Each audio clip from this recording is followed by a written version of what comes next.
Welcome to one of the CIPIL seminars, and I'm handing those to Khan. It's probably that I need to introduce rather myself than Rufus to you guys, at least from looking at faces here. I only spot one or two familiar, for me as a lawyer, familiar faces, so maybe there's more economists and non-lawyers in the room, which is good. CIPIL, maybe just to clarify, that acronym is the Center for Intellectual Property and Information Law here at the faculty. I'm currently acting director of that center because Lionel Bentley, probably which you are more familiar with, is on study leave. So this is going to be a talk given by Dr. Rufus Pollock, which I only met today, so I can't really say very much about him. But we found out that we had quite a few common interests in issues relating to intellectual property or regulating information in the broader sense. And this is about making an open information age, and leave it to Rufus to say something about that. And by the way, if anyone wants drinks already now, help yourself. There's a little bit in the back. You don't need to wait for the talk to end to get yourself a drink, so go ahead. It might make the talk just go that much more easily through. As people come and sit back down, I'm just going to ask a couple of questions to you guys, actually, as people gradually come back. So, just so I get an idea, who is a lawyer here? He's what, sorry? A lawyer, wonderful. Four lawyers. And who would say they're an economist or self-describes an economist? Great. And who is kind of, I don't know, a scientist or in the science area? Okay. And what about political scientists? No political science. Okay, that's a big one. John Norton, who's here. I don't know if people know John. He's very kindly come. He's been on the advisory board of the Open Knowledge for many years, and also very active in these areas. I don't know if people are familiar with him. But one of the things I've been talking to him about is the desire to engage more political scientists and with the political economy side of these issues more. So I don't know. One idea is to try and arrange a follow-up seminar at some point at Crash around one of these issues. So anyway. Thank you very much, and welcome everybody. I think don't feel free also if you need a top-up, if you feel in need of a top-up, to go for it at any point. I won't be offended. So I'm just going to start out, I'm going to talk about making open information, and I'm going to talk about the law, politics, and economics. And I'm just going to say very quickly about me, which you kind of could see there, which is that I founded something called Open Knowledge, which is a non-profit. I was a student here, and then I was actually an academic. Briefly, I was a junior research fellow at Emmanuel in economics until 2010, and I did my PhD. Actually, Dr. Gatti here was one of my supervisors, and I was very interested as an economist in kind of information rules, and I was always very practically interested. I originally was a mathematician, so I always thought that becoming an economist was a bit of a step down.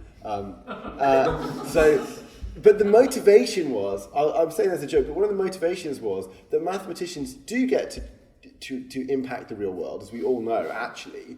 But economists do so much more directly. They get to engage in policy, and they get to really make a difference in that way. And it's a bit like Keynes, who was also, I think, a mathematician, and then I'm not comparing myself to Keynes, but he was a mathematician and became an economist, and always says economists should aspire to be good plumbers.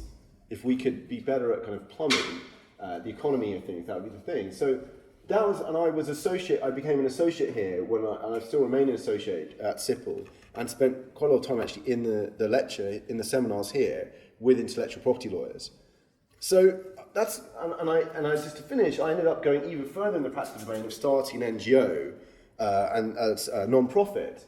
And joining, in fact, every other non-profit I could find at the time. So I've been involved in Creative Commons. I was involved in something called FFII. No one's probably heard of FFII, but they were at one point the largest kind of information activist group in Europe. They had like 100,000 members, and they stopped a European directive happening, which is quite unusual, which was supported by both the Council and the Commission. So to have it rejected by the Parliament was an extraordinary achievement, which is the Software Patents Directive at the time. So that's about me, and I'm going to tell you the summary of this talk very, very, very briefly. So the kind of whole thing of telling you what I'm going to tell you, and then telling you, and then I'll tell you again at the end. So summary is that we're entering an information age. Okay, that's I think obvious to most of us. This age can and should be open. I'm going to tell you what I mean by this. I'm going to go through how that would work, and I'm going to explain the need for action, why this won't just happen on its own. Sadly, the ineluctable laws of history will not give us an open information age simply on their own. And so the first part, I hope I'm not really going to talk about. I'm going to talk about it at the very end, briefly, but I'm going to really focus on the first three. And I wanted to say to you what I mean by a world of open information, or an open information age. And this slide may seem trivial, by the way, in certain ways, but it's taken me about a decade to get to this point of understanding exactly what I meant and being able to, and I hope gradually convey it. And the reason is, one thing also, is that I hope in my lifetime I won't have to write a definition of this anymore. Just as if I, in 1965 or 1970, said to people, I want a green world, people would have looked at me and said, I mean, are you really into painting that much? Do you sell paint? You know, they would have not understood what I meant by that. Even if I'd used the word possibly a sustainable world in 1970, no one would have meant. And what I mean by that, therefore, is that words, and having very simple words and having shared understandings at a large-scale level in our society is both the cause of and the reflection of large-scale social change and political change in an area. So the fact that today, if I say, is your car green, you know what I mean. You know it doesn't mean that you've painted it green. You know that what I mean is it environmentally friendly? Is a seismic change and reflects something in our society about what we care about, what we value, what we understand. And at the moment, if I went out there, and even in this talk, I had to write a blurb, if I went out there and said, do you want an open world? People wouldn't know. Maybe I'm thinking about Popper's The Open Society and Its Enemies or something like that. We don't have a shared language even about the information society and how we want it run and regulated. So this definition is what I mean when I make your world of open information, that all public, non-private information is open and creators and innovators are recognized and rewarded. And what I mean by all public information is, I mean all information that isn't personal or private. So that means all information, and I haven't put the full definition here, that I could legitimately and or legally give to anybody else or sell to anybody else. I can't, at least in most countries in the world, legally or legitimately sell your health records to anybody else or give them to anyone else. Your doctor may be able to give it to other doctors, your financial statements may be shared within your bank, but they can't be given to anybody or sold to anybody legitimately or legally. But the vast majority of software, almost all research, almost all music, or drug formulae can be. They might be sold, by the way. I'm not saying they must be given away freely, but anything that could be sold or given to anybody else, which is information, would be open. That is what I mean by a world of open information. And open means it's freely available for anyone to use, share, and build on, if it's digital information. That is what I am setting out to say that we should create. That is what I meant at the beginning by making an open information age. And I hope that it seems a little bit radical today. Otherwise, I don't need to be here. If everybody in this room is just saying, great, we get it, we agree, and I probably am speaking slightly to some converted, because it's the job, but that at the moment is still a bold statement. Even actually, I would say within many of the open communities you go talk to, this is relatively radical. Maybe we should have a bit more software be open source. Maybe publicly funded research should be open. No, I'm saying all of it. All movies, music, you name it. So I'm going to start with a fairy story. And I know that I'm talking to an audience that is very well informed, so bear with me in the fairy story, which is going to be quite short. And the fairy story involves two people. I was thinking of calling them, I think I'm going to call them Larry and Pamela, for reasons that might become apparent. But they are two poor children, and they lived many centuries ago, and they Their father has disappeared and their mother is ill and they're starving. They haven't had enough food. Their village doesn't have enough food. And one day they wander into the forest in search of food. And after, they search all day and they eat a few berries. And then in the evening, they spy a house, a magical house. And this house is extraordinary because not only is it made of food, it's made of gingerbread, which is their favourite. I mean, they've only ever tasted it once in their entire life. And they go and they can't believe it, and they go and they eat the gingerbread. They can't help themselves, and they eat part of the gingerbread house. And they fall asleep. There's no one there. And they fall asleep, and the next morning they go outside and they can't believe it because the house. They were really worried. They wake up the next morning and they've been well brought up children. They're like shocked, They've eaten some part of someone's house. It's kind of definitely not polite behaviour. Okay. But they can't believe it because they ignored that part over there, the part particularly covered in icing, and it's intact again. Like this house has regrown overnight. And they're so excited, they kind of wow. So they break off as much of the house as they can carry, leaving it structurally intact, of course. And then they hurry home to share this with their friends and their mother, who is still ill. And they keep doing this. But they do this for several days, it's going wonderfully, but there's always a catch, right? There's always a catch in these stories. And the catch is, there are witches. Okay? And there are, in fact, in this story, 2 witches. I'm mixing, as you can tell. It's a good thing. I hope you guys are familiar with popular culture.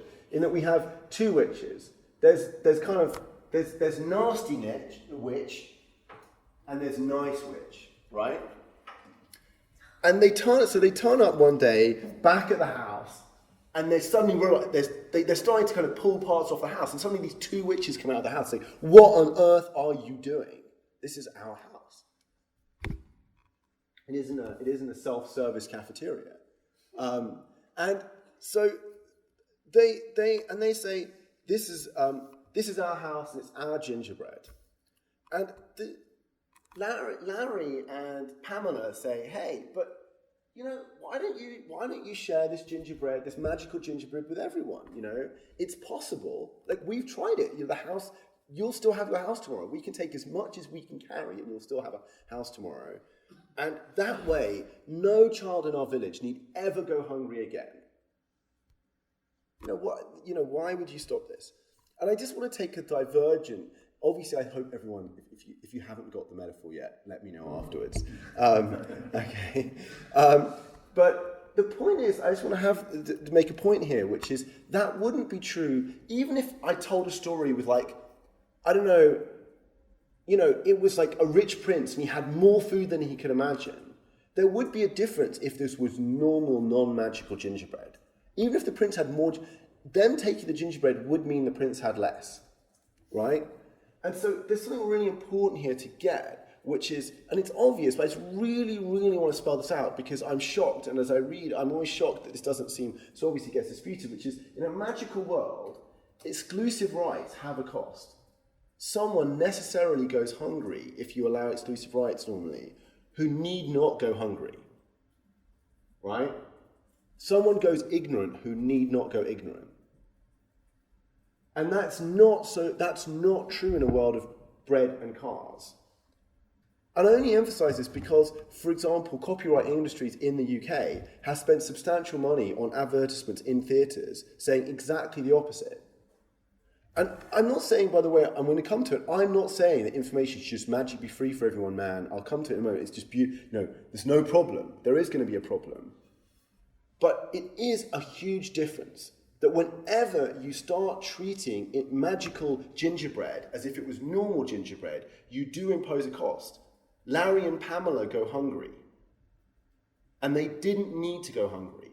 Whereas in a world of normal gingerbread or bread or cars, it doesn't work that way. If you took gingerbread to give to Larry and Pamela, Hansel and Gretel didn't get it instead. You genuinely take it from someone.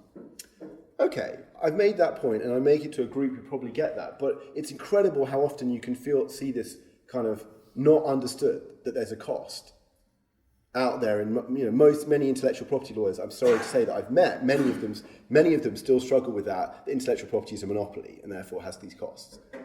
But Thomas Babington Macaulay did understand that. So, the witch's objections. So the nice witch says, look, magical R&D is not cheap. You have no idea what nightshade costs nowadays.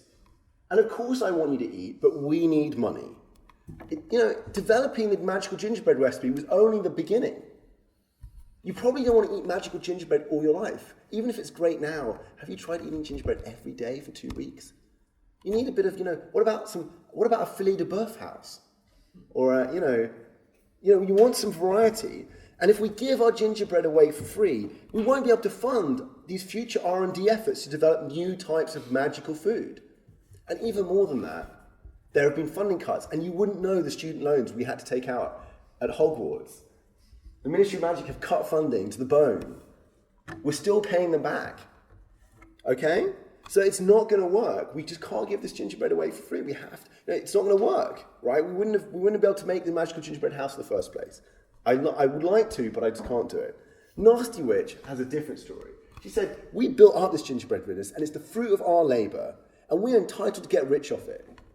We don't want to slave away over hot cauldrons forever. We want to be able to retire to a nice enchanted castle someday. Pretty soon, in fact. And if we start giving you freebies, what about all our existing customer relationships? They'll come back asking for it for free too. And it's just too bad if you starve. Why don't you go and get a job like everyone else? And finally, don't think about trying to compete with us. You might have an idea of trying to reverse engineer our gingerbread recipe, okay? But we have a deal with the prince, and he's promised us exclusivity for magical gingerbread in this kingdom, as long as we supply his banquets for free. Okay? So the point is of this story, and the point of the telling the story, by the way, is just endless practice, by the way, in communication. I go back to that point at the beginning of this thing about green. Like, green is a word that's kind of generally positive, like it thinks of fields. Communication is a huge part of this game. Just like the word property. Who doesn't like property? It's all that's dear and keeps us from those godless communists, right? Property is an incredibly powerful word that over millennia for humankind has generally positive associations.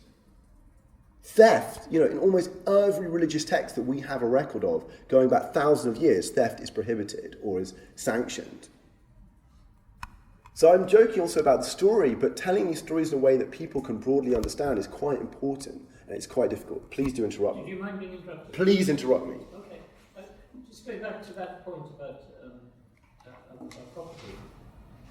If you're a historian, if you're somebody like Francis Fukuyama who looks long term, then what you say is that one of the things we have learned over a long period of time is that if you want to have order, then property rights are a really important part of it. Yes.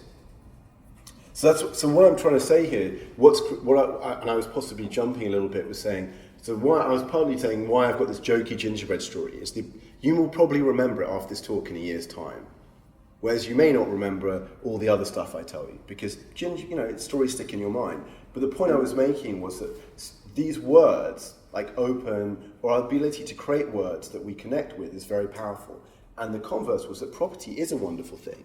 I genuinely mean it. Like it does work really well for real goods, and systems not based on it have struggled, in general.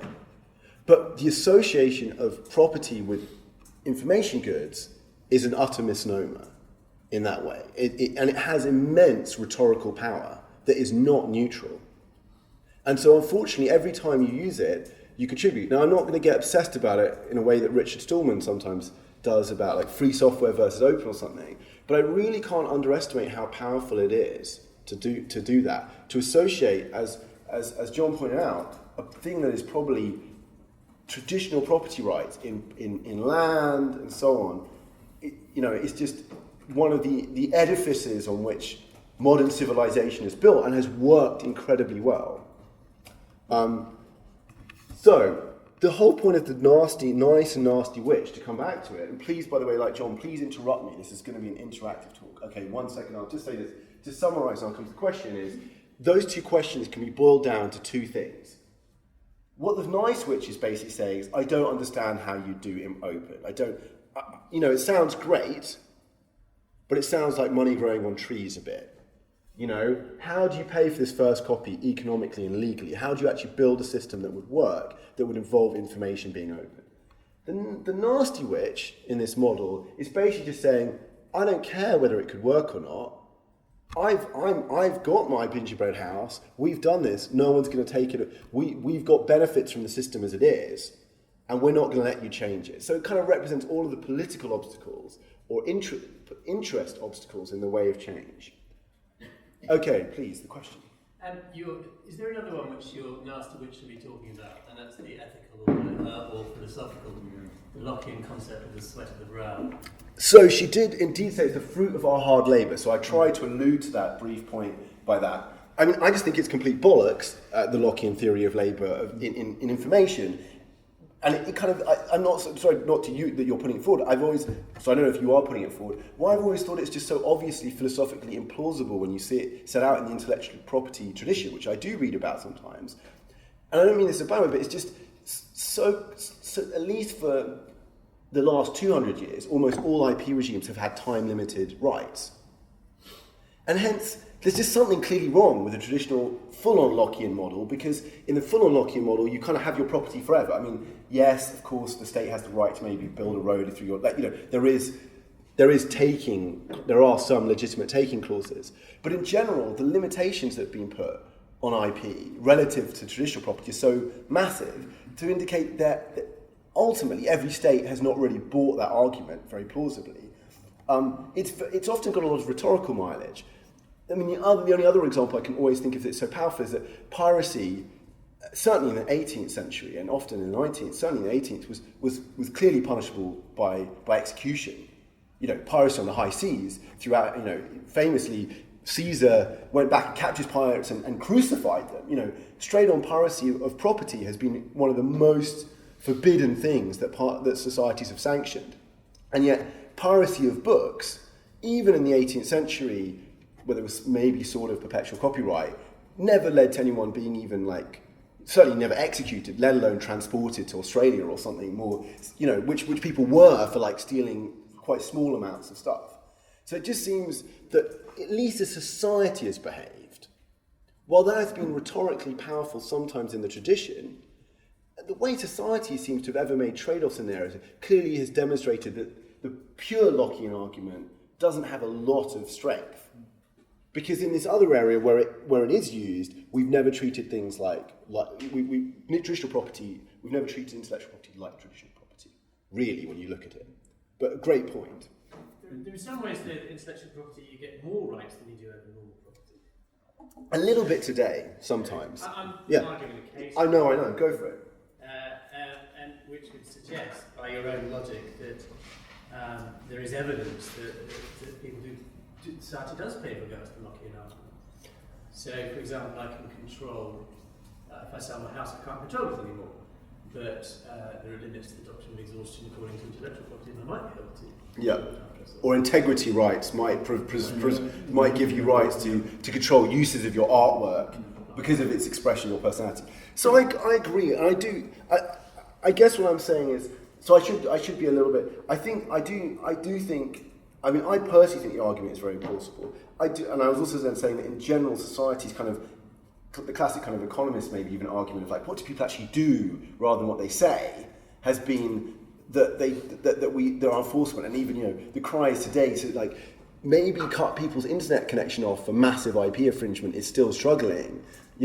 Whereas if I really was going around with maybe armed militias and taking over your houses and the similar level of taking that is assumed, other things might be happening to me. But I take your point. And I think there's a confused area, and a good example is integrity, where there are these wonderful cases about how people treat integrity rights. I mean, again, it's also an example where the area of intellectual property is a little bit confused, because obviously what are your integrity rights about? Patents don't really exist. They exist in copyright, but do I ever have it? God, the way you went and used my functions in that computer program was just so disgraceful that I don't want you ever messing with my software again because I don't like you using it that way. But I think also, I think that extra thing is on artistic works. Yes. Which is not the same as being able to take the gingerbread over and over and over again. Well, it is. In the way that you,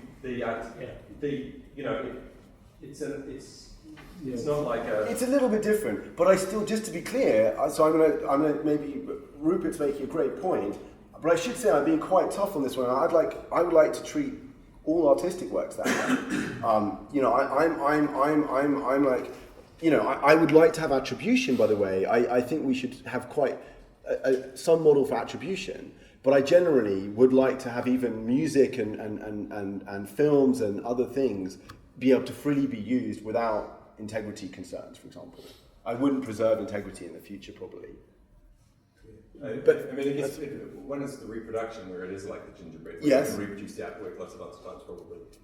Second is artistic. There's something, I don't know. Integrity rights, sort of. Integrity rights set differently, yeah. but it could be on the sculpture as well. Yeah. And the sculpture is more like.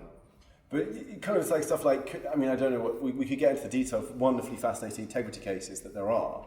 Like, you know, the bows of, you know, there's a famous case, I think, in the Canadian Mall about an artist doing installation and the mall wants to put kind of coloured bows on the neck of the kind of doves at Christmas, and it's forbidden by the artist.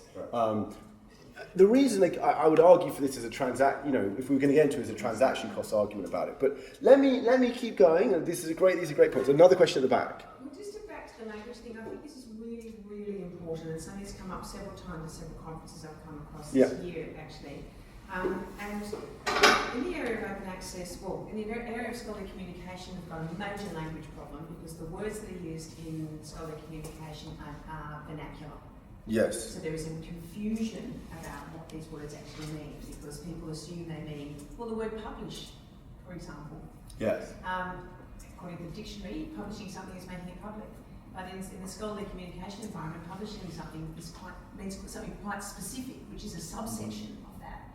And so you are talking at cross purposes quite often with people because they think they know what you're talking about and they don't. Yes. And the worst example is the use, and I hate these terms, is gold and green. Yes. They're stupid to start with, they don't mean anything, but the problem is gold is associated with the best, yes, and gold is associated with expensive. Yes. And the publishers are very much trying to appropriate the language here, and I put that to Elsevier, and she took enormous offence at this. But it is, I mean, it's a deliberate behaviour on behalf of publishers to appropriate the language in this space. So I think that you can't underestimate how important it is to actually have a universal sort of lexicon. I couldn't agree more. And all I would say is that just as it takes time, and that's one of the things that I think we should be and I mean in a broad sense, be doing is trying to create that language and socialise that language, and it does take time. It's saying my point about environmentalism. It took quite a time for the language and metaphors to be created and shared, and it takes active effort to do that as well, both to enforce it in a way, to argue with non-correct use of it and so on. So the talk, because I want to come back to the nice which answered, and I want to say in this part particularly, there's not a lot that's very original. I mean, maybe in this whole talk there's not very much that's that original that can become, in a sense, but this answer particularly owes a debt to many people. I'll mention some of them as I go along. So I just want to start out by saying, let's say, so the nice which answered is me explaining how we'll fund open stuff, right? And on that side, there are like three options that we can come to here. There's one is the open business model, which I'm going to call the ketchup and fries model. You kind of give away the fries and sell the ketchup or vice versa. So this is what people have got excited about, in fact, in the last 20 years, is that you can build open information stuff and somehow make a living doing so. 80% of all smartphones in the world shipped last year run on an open source operating system that you don't charge for. And that model is quite successful, and we could talk about it a little bit. There's philanthropy, large or small. I talk about kind of Gates or Wikipedia. It can be on a very large scale that people fund. They make their money in some other area of monopoly capitalism usually, and then they spend it in another area. Or you have the small scale version, which is Wikipedia, which is lots of small people contributing their time or energy for whatever reason. And then finally the state. I'm just trying to think, there's three ways to answer the nice which. You say, we're not going to use monopoly rights, like patents or copyright. How are we going to fund open information? These are basically, and I'd love to hear if people think of other ones, these are the kind of three routes. I'm going to say something I hope that isn't too controversial. I'm going to focus here on the last one. And the reason is, while I think the open business model is great, and I've been involved in organisations that do it, and I think it's really inspiring, it doesn't really cut the mustard. There's really good reasons why the open business model is quite limited in funding information goods.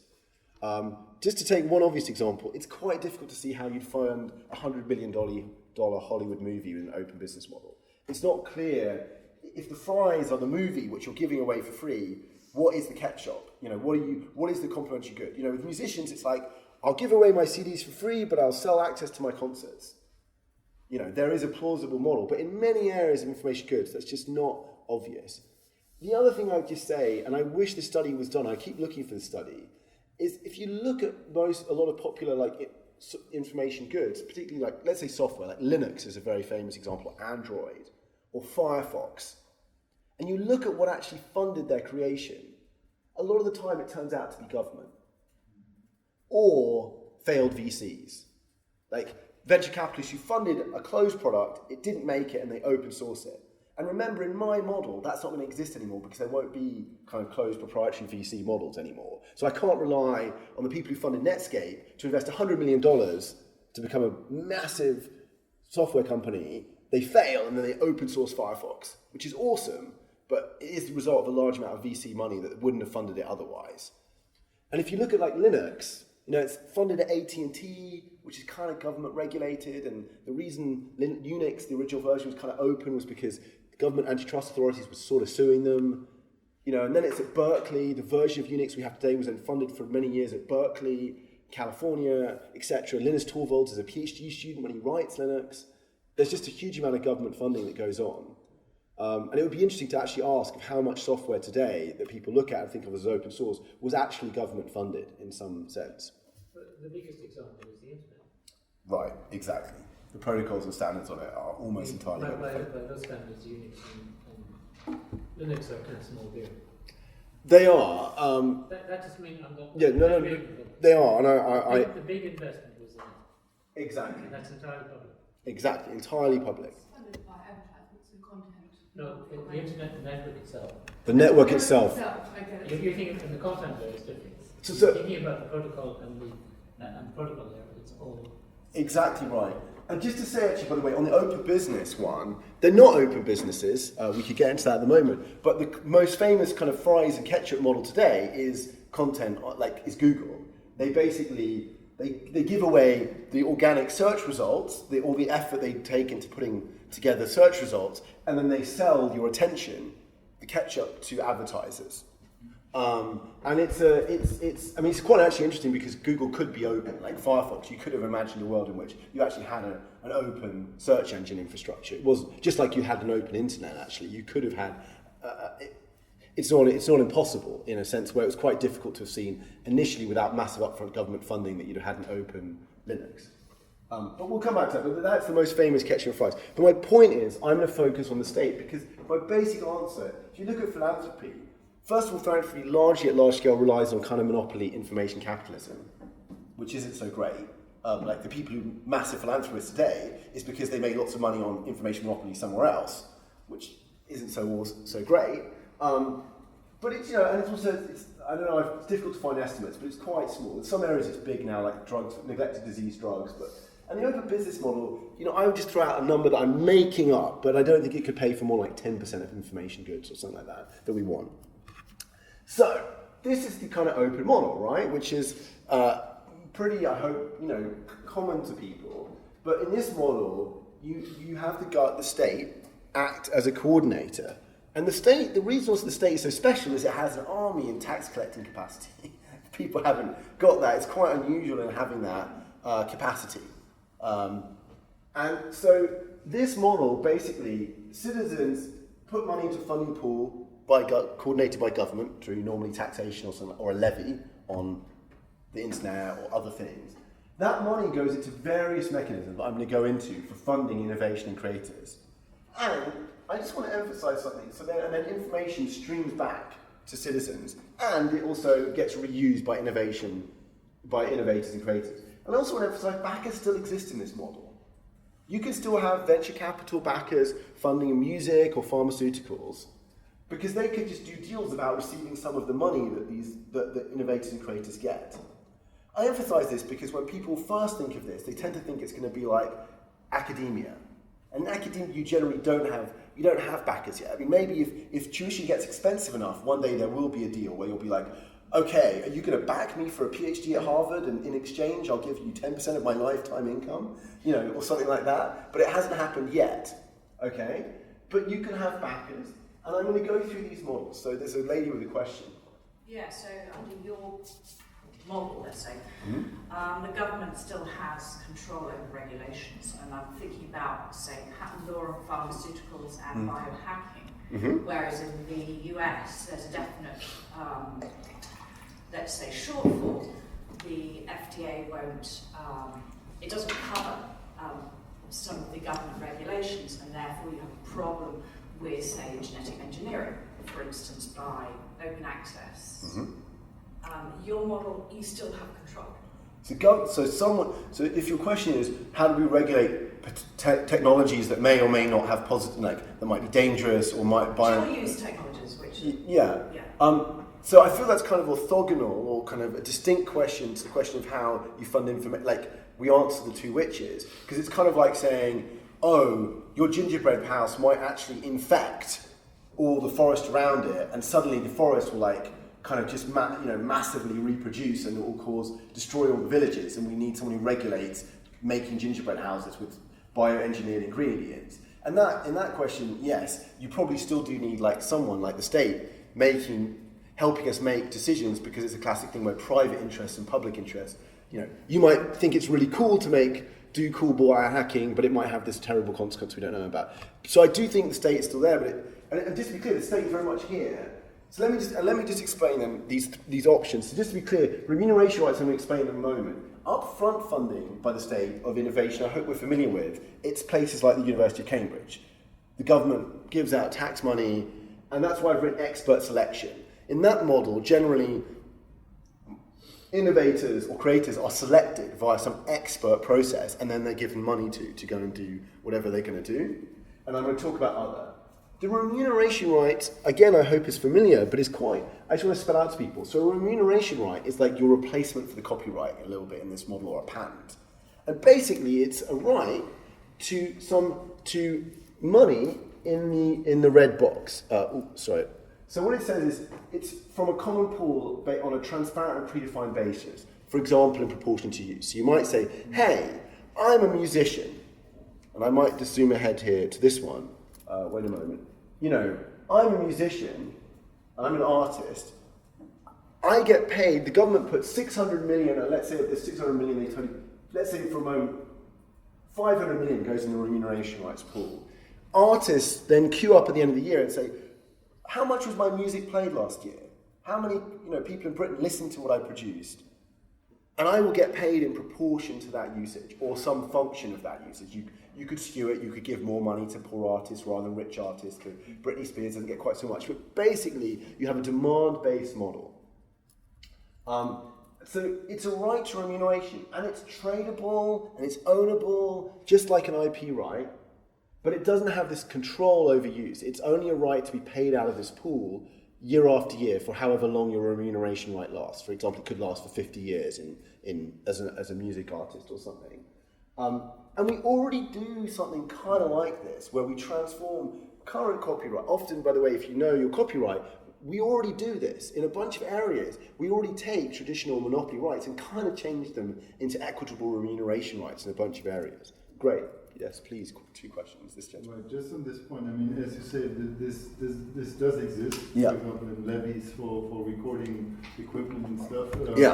Often collection societies will operate on such a similar model, and in patents you have the option for compulsory licensing, which is used on individual cases, but of course doesn't replace on a large scale these rights. But so this basic idea of a liability instead of property model, of course, is the main sort of argument which I often hear being posed against is, well, who decides how much, right? And how can, I mean, you've given some indications, but let me just give you an example from a system which has been operating, I think, primarily in Germany, maybe in other countries. So we have in copyright contract law now since about 5 to 10 years clauses which say, well, if the sort of, copyright protected work makes extraordinary money, and often, of course, by that time, the author has sold off all the rights to the publisher, then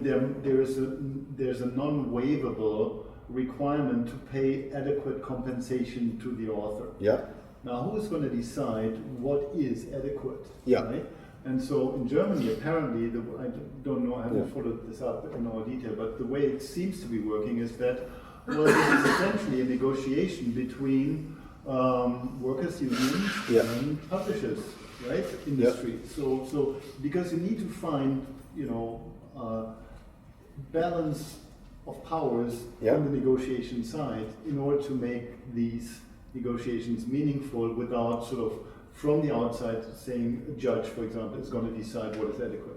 Because also in competition law cases, what is the relevant kind of adequate compensation for sort of, it's very difficult to determine for an individual. So you have to find mechanisms to, it's a great question, to decide on how much you have to pay. So that's a really great question. I think there's two things that I hear in it. So one is, what is the size of this red ball? How much do we put in the pool? Today, that's kind of decided when we buy copyright, that I choose between, do I want to buy music, or am I going to buy DVD of films, or am I going to go and spend my time in the park, or what am I going to spend my time doing? I'll just come to a point about that in a moment.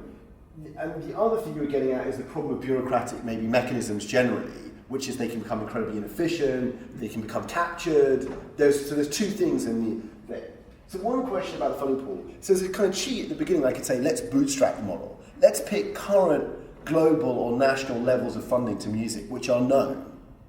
So this number was not made up. It's basically, if you go and look at the total current revenues in the UK to music each year, they're about 1.4 billion. By the way, the UK is like massive. The UK is like the most money spent on music per capita of almost any country in the world, by the way. So these numbers are high for the UK. Most other countries have lower numbers than this. They spend less money on music. For example, Germany spends less money on music than the UK, despite having a lot bigger population. So total revenue in the UK is 1.4 billion in 2014. 2014 figures aren't out properly. And I've said revenues are not money that goes to artists. They're like the total CD price. So I've been pretty generous here. It's 70% of all that money goes to creators, or to funding creators, which is massively too high. It's probably twice too high. But I just want to be really, really generous to this model right now, right? And really put the worst case on it. That means that number is correct. 600 million is the amount on this very generous level of giving money to artists we would need to raise. And that's about 90p per month per internet connection or data connection in the UK. If you were buying your internet service provision, you'd pay 90p extra a month. And you'd have unlimited access to music. We'd have open music in the UK. And the gains I'm not going to go into, so how you estimate gains. So the point I'm trying to get at though is then in this model is that up front, you might still have some up front, you might want some operas commissioned. You might still have some part where the government funds some music, not based on demand, where we're we want new operas or we want some new composition made. And the other thing I'm going to come back to is the X Factor or Kickstarter. We might say, we don't just want to give money out, based on everyone listening to Britney Spears. We might allow people to kind of vote a bit. They can vote on what music they like produced. So maybe some proportion, maybe 10 or 15% of all the money you raise goes into some kind of fund. And I'll come back to this, why this might be interesting for political reasons, even if it's not very good. In general, people don't really know what they want. So economists generally hate these ideas. They're much better let people vote with their wallet or what they do. But I'll come back to X Factor, which is user voting. And I want to come to one point then just on the bureaucracy point, which we have things a bit like this, like the collecting society. Generally, they're a little bit inefficient, is the feeling. Nowadays, I would make a point that collecting societies are one of these legacies. They were kind of built up 100 years ago.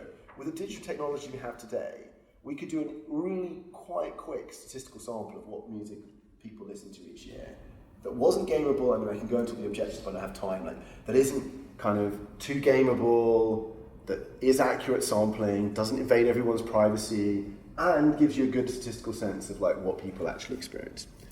So, I just want to summarize this model. I've talked about the remuneration rights, but basically the core of this money is that government coordinates collection of funds because the government can solve the free rider problem. Essentially, information goods are a free rider problem.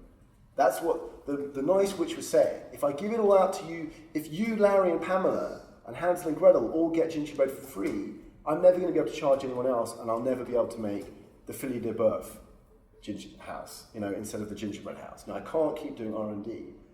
I have a free rider problem. The state can solve that, and it does it in lots of other areas. What government isn't so good about, though, is getting involved maybe in order disbursement. We don't want a 60-year-old bureaucrat who likes Gregorian chant deciding what music gets commissioned. So you kind of are marrying it with a non-government disbursement, which is especially one which is demand-based, because it has these properties of being responsive to demand signals, its market mechanisms, and you allow capital markets. Just to go back here, artists can still be backed by musicians, by labels or other people who want to provide them with capital. That gentleman had a question. It's two things, it follows on from Henning. The first is not concentrating on demand level, confusing something that's valuable with something that's popular. And the second point is not giving the government the position of control, placing far too much trust in the government when it's had control over information flows and other regimes which has less trust. Yeah, so there's two really great points. So, sorry, just tell me the first one again. The second one was about trusting the government. The first one is the demand system. Yeah, value versus. Of thinking something is popular, therefore it's good. I got you. So this is a really, and this would be much more significant. Let's say I'm going to talk about pharmaceuticals. I'll probably skip it. But let's say we did the same model, and I have this. I think I need to skip it, but I'll just very quickly. It's very big in media markets. Yeah. Television. But let's say pharmaceuticals. It's really obvious, which is Viagra is maybe not equivalent to a drug that's going to save you from cancer. I mean, Viagra is valuable, but it's not maybe as valuable as something that will stop you dying, right? I mean, please argue with me, but let's for the moment not take that as a given.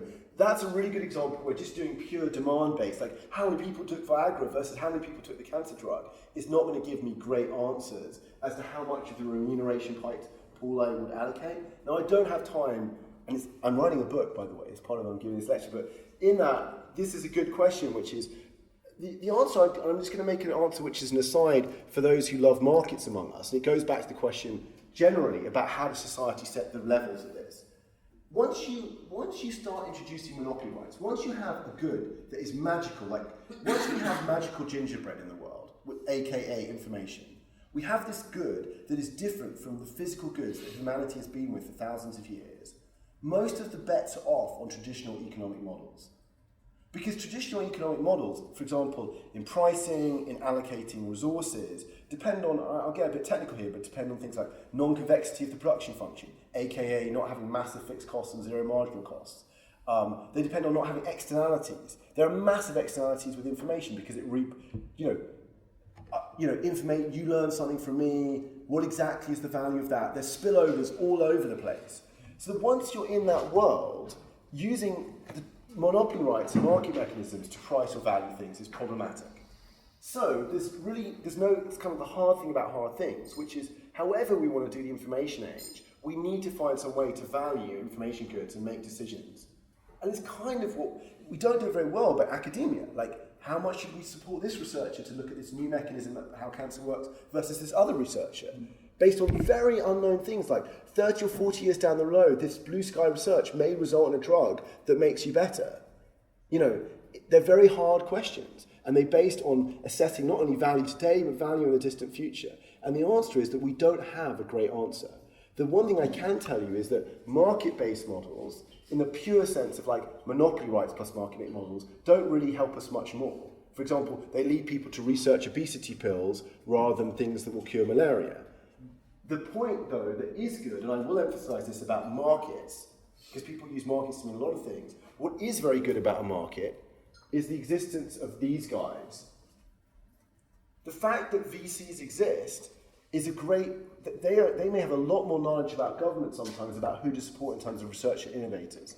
So one of the reasons I like remuneration rights versus just doing everything up front, even in pharmaceuticals, for example, where we already do 50% of healthcare is upfront funded by government, is because VCs and others may have a lot of knowledge about what they want to back that the government doesn't have. So can I ask a stupid question? I don't think you're Vice Chancellor, but you're not talking Vice Chancellors, are you? I'm talking about venture capitalists, sorry. Venture capital funds. So what I mean is the fact, or even with labels, the fact that someone one of the great things about capitalism in that sense, of people backing enterprises, is the people backing have to go and put their money where their mouth is and have to make decisions and gain insight about what they should back.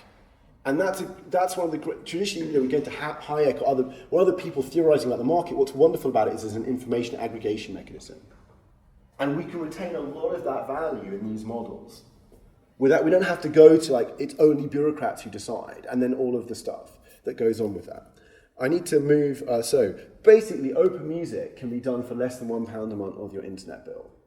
And that is, just to compare something, and I'll compare it now, if people are aware, I think Spotify is around £10 a month, it varies a bit, but it's around £10 a month. So Spotify, what's amazing about Spotify is basically doing an open music model, except it's not open in the full sense, right? They're doing an all-you-can-eat gingerbread house model, except it's a club good model, like you have to join Spotify.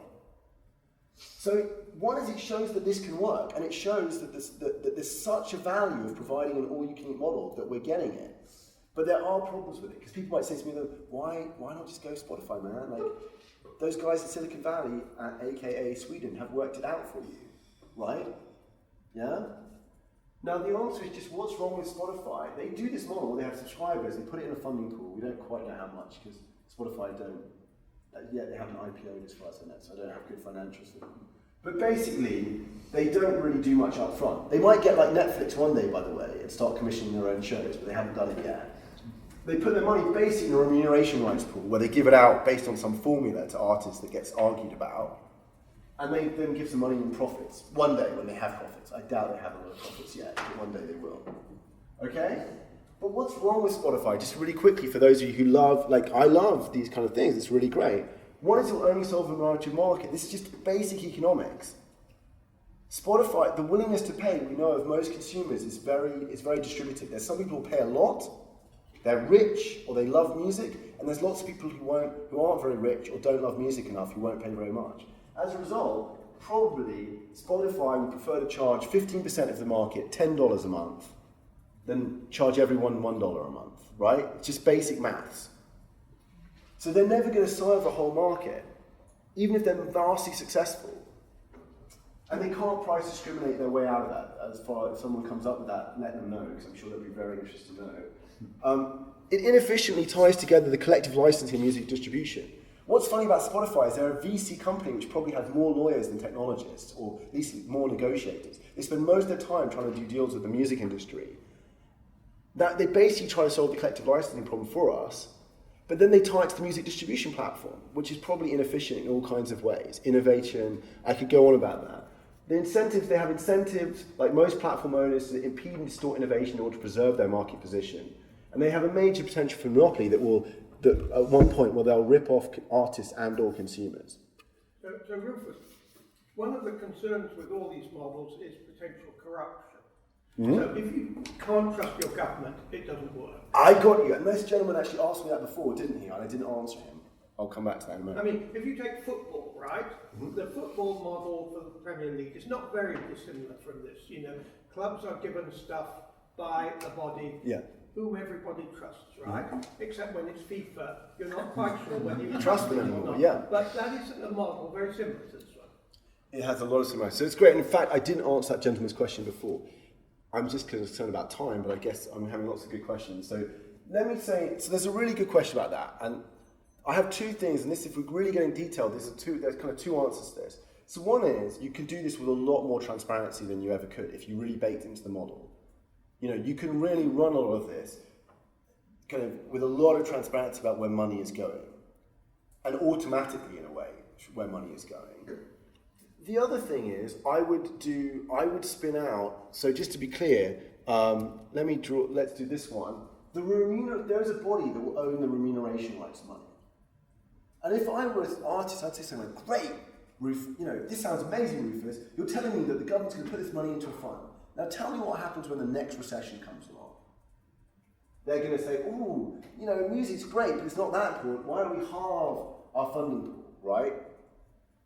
So the way I would do this is this problem exists in other areas, like building public infrastructure.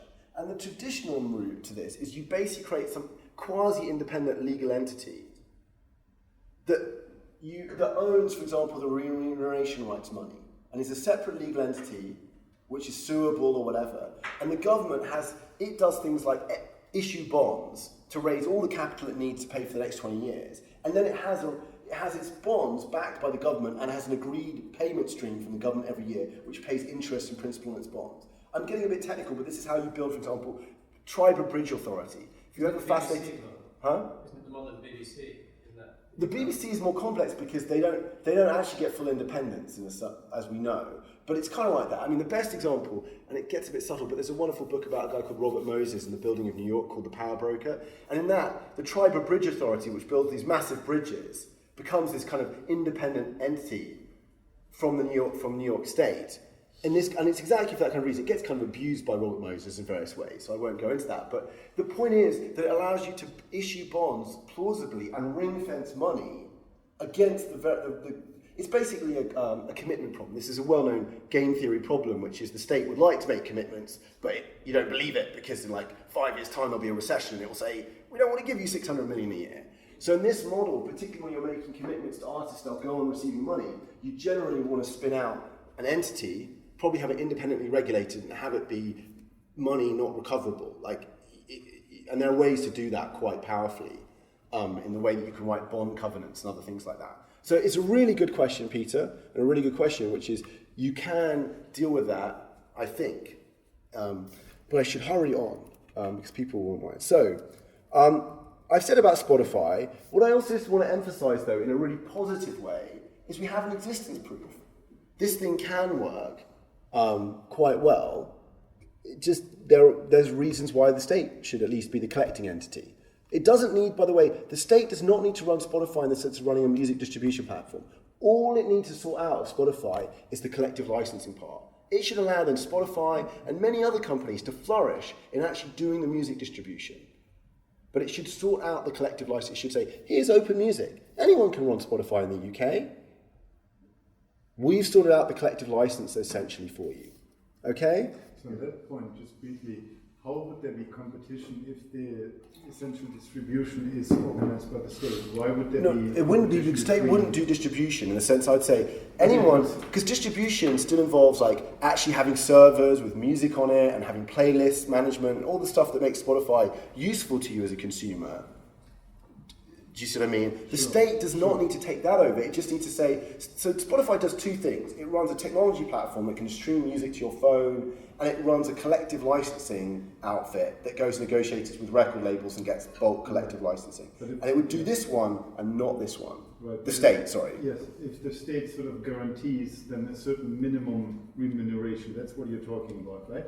It doesn't guarantee minimum. It just says this is fun. Oh, sorry. There's a minimum pot, and then artists get to go. Yes, that's what it guarantees. Right, and so then from that pot, everyone could sort of obtain a license and run its own platform and offer that, and not even they're not even in a license. Or anyone can run a platform. Yeah. Maybe the best way. I'm surprised. Okay, so basically anyone can then stream music because the way the way we collect information about what music is used just goes on in some statistical way. Like we go and say, we'll go and get 10,000 people in the UK and they'll install some app on their phone and be willing to contribute their usage of music so that we know what people listen to, right? That's how we know. But anyone can run Spotify in terms of a streaming service because I might still pay. I might pay like 10p a month to have really reliable streaming, because it's quite difficult to have, for example, let's say I want to have access to all recorded music. My hard disk is still not big enough. Even within an open music world, I still need to get it from somewhere. Sure. And how's the best way I can describe it is kind of, Yeah, I mean, is that clear? And maybe the best thing also to understand is there's still a cost of distributing bits in the world. That has a real cost. And you pay for that. You pay for it in your internet. Sure. When you buy access to the internet. Okay, dealing with trips and burn. I am with lawyers, so I'm going to be very clear. I'm just going to say there's a compulsory option. Like, how do we deal with the existing rules that stop us doing this today? Now, this is partly borrowed. I mean, you can go and read Fisher 2004 in his Promises to Keep, who goes through this in some detail. Not in a lot of detail, actually. But one is that there's some exceptions in Bern that you could actually use, possibly, to run a compulsory licensing system legitimately, without having to go and reverse trips or burn. They're sort of narrow, but they're things that allow you, for example, to do fixed payments for mechanicals and things like that, do some of the compulsory licensing we do today. The other thing would be, I just mentioned that, for example, France, I was just in Paris, France is still running a state of emergency. I mean, it's illegal, as I understand it, under like major European conventions that they've extended their state of emergency since last November, okay? But it's surprising what states can do when they feel motivated. You know?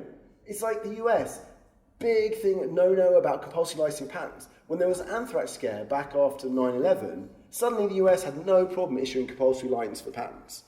So ultimately, people who go on about burn and trips, I'm like, we just don't have a good enough political movement yet. If there's enough need for something, like you can have stuff happen very fast.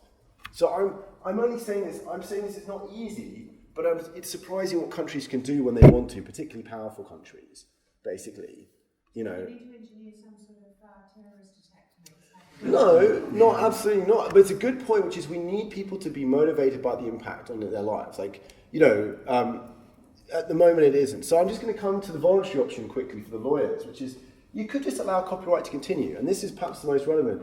You could just say opt into the new scheme, right? We'll have this new fund. And if you choose you want to get paid from the remuneration rights fund, you have to license all your copyright into that fund. It's up to you. You can go the old way of traditional copyright, but if you want the new way, you have to license into our fund, right?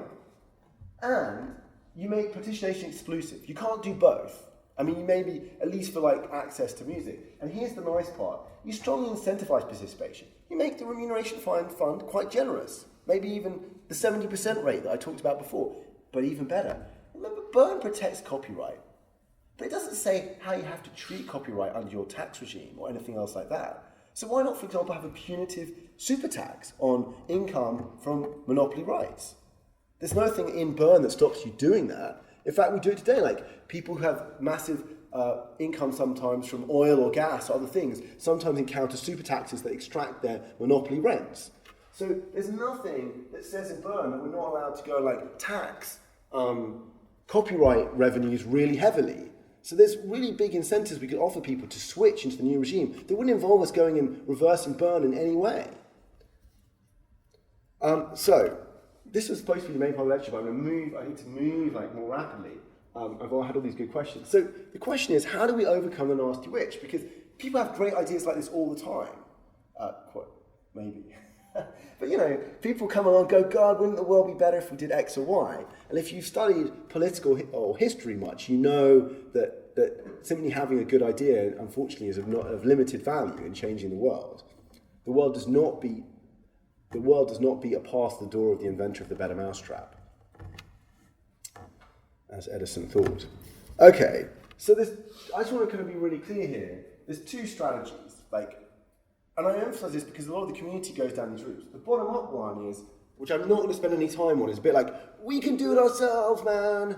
We're just going to make more open software or make more open science, and we don't need to care about the government. We're just going to go make it ourselves. And ironically, at least within the open community, quote unquote, to the extent there is one, this is quite a popular view. Weirdly, a lot of people also in this community don't really like the state. They kind of think the state is inefficient, and they're often technologists. They always think they can do better than the current state. They're like, man, if it was only done by coders, it would be so much better. It's a common view. And I've said before, this is great and we should do it and it's amazing, but it won't really cut the mustard. We probably can't fund a large amount of the information that way. So the answer is we do need the state, and we need, therefore, advocacy and political action to have the state implement this stuff. And I'm just going to talk about two things that we can do right now relatively quickly. And I'm just also saying this is also the answer to, if it's so great, why aren't we doing it already? The fact there are political obstacles that I'm talking about are why we're not doing this already. So I'm going to claim there are two main problems right now. One is mistaken mental models, and the other is poor power dynamics. Mistaken mental models we've talked about. There are quite a lot of people out there, if you go and talk to them, particularly policymakers and other people in position of power, who actually do think that music is like bread. And it's very understandable. Like, we talked earlier, property rights have worked for thousands of years really well. Stealing bread does not work well as a societal level. Why should people steal CDs, kind of quote unquote, right? And so you've got to address that. If you know, that's a pretty major item. And this is, I just mentioned, the role of academics, and especially IP lawyers here, which is that you guys are kind of important. And generally, if we partly get to set the discourse that goes on. And for example, continuing to use property as a word in intellectual property, and I'm not trying to kind of be one of these crazy people who goes on and on about words, but it has a lot of power. It perpetuates a really mistaken mental model in this area every time we use it. And so, for example, I just like now to talk about monopoly rights. We have monopoly rights, like patents and copyright. They're good ideas in some ways and not good ideas in other ways, but they're monopoly rights. That's calling it what they are. And believe me, you'll see how important language is if you start trying to go and use this around intellectual property lawyers who are really in favour, for example, of copyright, like Shira Perlmutter, who used to run the IFPI. She'll really object to you doing this because she understands how powerful it is. So I'm not going to focus on that. The one thing I'm going to focus on is the dynamics of power. I hope people get this, which is that this guy, this red dot, is supposed to be smaller than all of these added together. I did check this earlier, so it's true. Okay? Yeah, what would happen if the left guy takes on the right guy? Or people? Who will win, generally? Depends how he does it. If he eats them one by one. Right, if these guys all can come together, then they could overcome the red guy. But in general, that's why dictators persist, or kings persist. That's Nanker Olsen's. It's Olsen's collective action problem. Exactly. I just want to emphasize that this is what we're dealing with, and it's really old, and no one has yet come up for a hack for it. And yeah, I constantly meet people who think that that's all we need to do. And I think my message, sadly, is not one of great hope. I have not come up with the answer to Nanker Olsen's collective action problem here. But I'm just going to have an analogy, which is environmentalism. So I don't know, do people, it's kind of giving it away if I've covered this up, but this is Rachel Carson. Who's heard of Rachel Carson? Okay, so Rachel Carson, she actually died in 1964 of cancer. And when she wrote this book, she was already dying of cancer, in fact. Not for the irony of history related to pesticide use, but she wrote this book in 1962 called Silent Spring. And it was it had a huge impact at the time. And it was the first book really that hit the popular consciousness about pesticide use and its impact on human health and on the environment. And it was kind of a game changer, I would say, in the sense that the environmental movement had been around for a long time. You can go back and actually find out in Roman times people complaining about pollution, you know. And yet certainly in the 19th century, if you read Dickens, other people were aware that like factories spewed out kind of stuff that wasn't so good for you. And the other branch of the kind of environmental movement, people who just like green space, you know, Ralph Waldo Emerson or, you know, Thoreau would go, would go write Walden and talk about the magic of nature that was being destroyed by the, modern industrial society. But it wasn't really until this, I'm not saying quite this book, but this moment, and this book crystallized it, that the environmental, different parts of the environmental movement really came together. So the people who kind of cared about parks, the people who cared about human health, came together with a coherent narrative about the impact of uncontrolled human use of toxins on human health and on the environment. And I think this point of relating it to human health was huge, and that it made it a debate about people's lives in a way that it wasn't just about having some beautiful land. And the issue, and it's an issue that we haven't worked out, is the information commons is a mirror image of the environmental commons. It's got a lot of similarities. It is the mirror image in this sense, though, that the environmental commons gets overused. That's the problem with it. People catch too much fish, they put out too much pollutants in the atmosphere, too much carbon dioxide. It gets overused. And I emphasize the mirror image because often the traditional approach to overuse is to create property rights. right? The thing about information commons is it's underproduced. It can never be overused. The magical gingerbread can never run out. We just won't have enough kinds of gingerbread, or enough the filet de boeuf and the gingerbread, etc. But it's, in the political sense, it is a very, very similar situation. And I think there's an analogy, right? Which is, we are somewhere in the maybe 30s, or maybe you could say maybe we've just hit the 60s in the environmental movement. If you look at the environmental movement, even after Silent Spring, there were very few massive groups. There was no coherent political agenda. There were no Green parties. The German Green Party was founded in 1980, right? Greenpeace, I've forgotten just right now the exact founding date, but if you look, this was the beginning. And at the beginning, a lot of the environmental movement in the 60s, to be honest, after this, like, Carson was successful, they pay us some stuff about pesticides, but first of all, there was incredible rearguard action. Pesticide companies were very successful about fighting Carson through the 60s. They got more organized, they lobbied intensely, and a lot of people doing environmentalism in the 60s were, to be honest, on the fringes. They were hippies who were like, let's go and live in communes, guys. Like, they weren't very mainstream, right?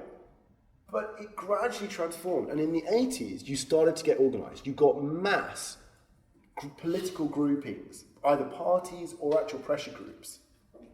You got systematic research evidence.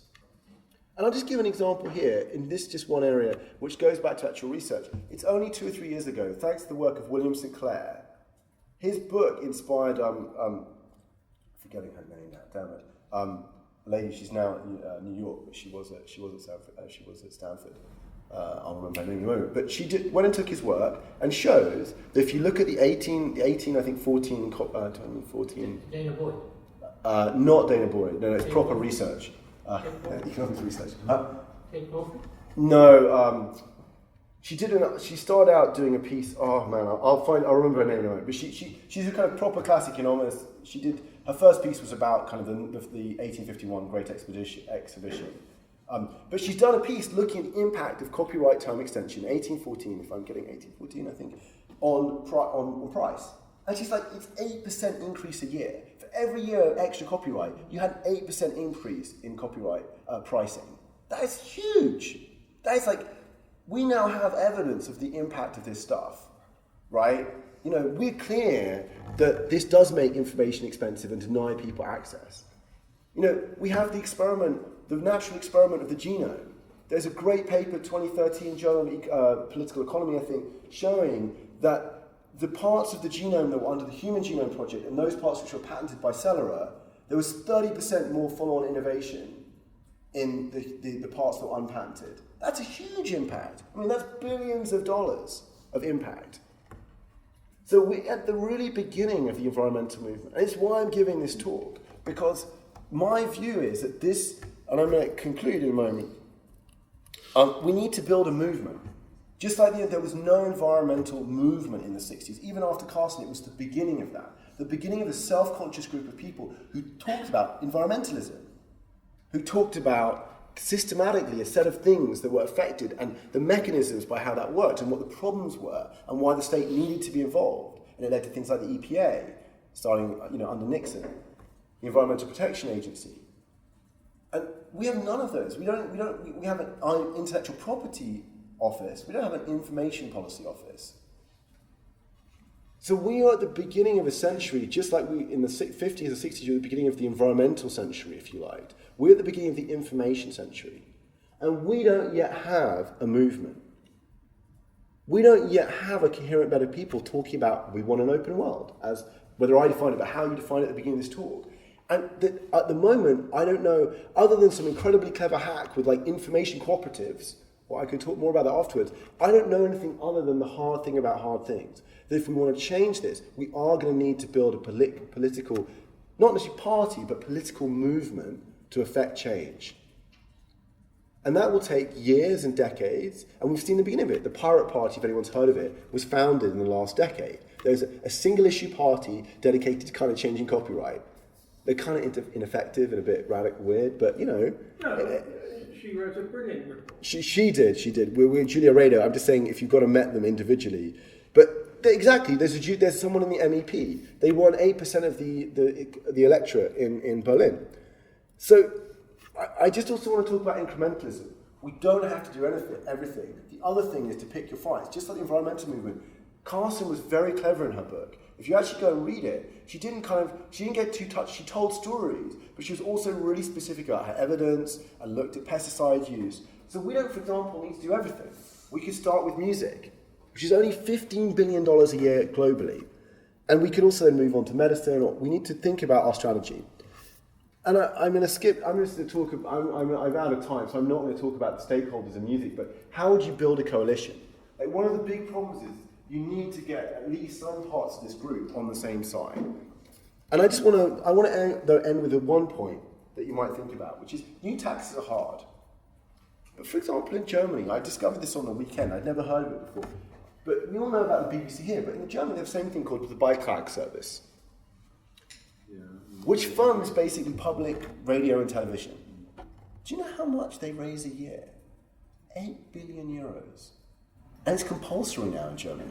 What's even better, there are people trying to sue them to say they don't want to pay because in 2013 they didn't. It used to be based on whether you had a television. Now it's just compulsory. Everyone has to pay it because they got fed up trying to enforce. That's 8 billion euros a year. Do you go back to those numbers? 8 billion euros a year. If you had some small fraction of that, could pay for all of German music use today. It could probably pay for all of German cinema use today. It's not very popular. It's not popular. And that brings me to one last point, which is why did I go on about the X Factor? And this goes to other things. When you're trying to build a movement, part of it isn't about theory, it's about actual tactics. To take one point, why did I mention X Factor and Kickstarter as models for funding music? Basically, things like the BBC, maybe more so, but certainly the Beitrag service in Germany are not popular. People feel they get taxed, and it goes to stuff they don't necessarily want to listen to or watch.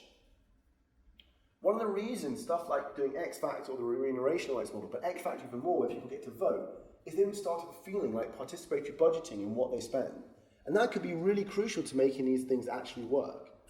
For example, even in the BBC, if you're like, okay, you get to choose what music artists you want to support in this model, these things actually matter for political implementation. From an economist perspective, you might say, what's a stupid idea? Or even from a legal perspective, why on earth would we want to allow people to vote for the artists they want to support? But from a political perspective, of building a constituency support for these kind of changes, it might be really valuable.